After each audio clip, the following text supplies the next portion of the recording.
فتح مسؤول النادي الأهلي ملف تجديد عقود بعض اللاعبين الذين تنتهي عقودهم خلال الفترة المقبلة. ورفض التونسي علي معلول المدافع الأيسر للنادي الأهلي الجلوس مع مسؤول النادي خلال الوقت الحالي لتجديد تعاقده مع الفريق خلال الفترة المقبلة. وعلم كرة 365 أن معلول لديه بعض العروض الخارجية خاصة من الخليج للرحيل عن الفريق خلال الفترة المقبلة، خاصة وأن تعاقده مع الأهلي ينتهي بنهاية الموسم الجاري. اقرأ أيضا أسعار وطريقة حجز تذاكر نهائي كأس مصر بين الأهلي والزمالك.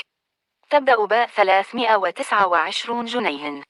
وطلب علي معلول من مسؤول النادي الأهلي تأجيل عقد أي جلسة خلال الوقت الحالي حيث تطلب تأجيل المفاوضات لنهاية الموسم الجاري.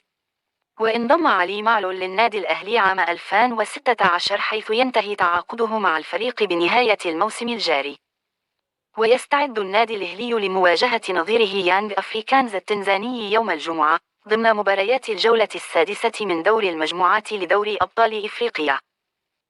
وحسم النادي الأهلي تأهله لدور الثمانية من بطولة دوري أبطال إفريقيا، وذلك بعد الفوز على ميديام الغاني بهدف دون رد في الجولة الماضية من دور المجموعات لدوري أبطال إفريقيا.